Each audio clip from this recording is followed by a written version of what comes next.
tewali kuwannanya ekyamanya ekibadde mu bitundu by'eggwanga ebisinga obungi kiyisiza bubi nnyo bannayuganda. Essuubi libadde mu nkuba etandise okutonnya naye osanga bangi bino tebabisuubira. Mu disitulikiti omuli Masaka ne Bukomansimbi kati abantu emitima gibali mitwe olw'enkuba ey'amaanyi erimu n'ekibuyaga.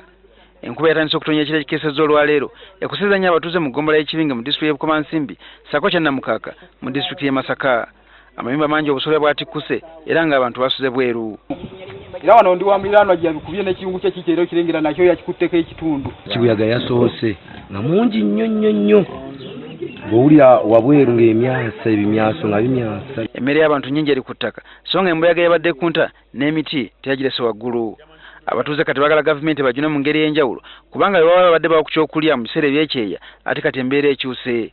Erese emmere ya muntu wansi waggulu nga yonna egudde wansi. Muda kibeki.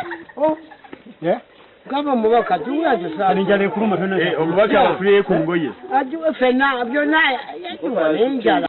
Ekitundu ky'e Bukomansimbi ne Masaka byemu ku ebyo ebisinga okuvamu emmere mu bitundu by'eno era nga twala okutya nti abantu bakuyisibwa bubi. Kansala akiikira ggombolola y'Ekibinga ku disitulikiti Musa Kigongo akalaatidde abatuuze obutekubagiza wadde ng'ebizibu byagudde. Kyensooka okubasaba abantu baffe temutawana kulinda gavumenti. Bubaga gavumenti ijja kujja n'ensawo z'obuwunga oba 10 muzirwanire nga teziyinza bayamba. Abantu babiri abakubiddwa ennyumba bali mu ddwaliro e Masaka gye bali kati mu kujjanjabibwa. Abasawo bategeeza nti embeera y'abantu si mbi nnyo era nga bakola butaweera okulaba nga bataasa obulamu bwabwe.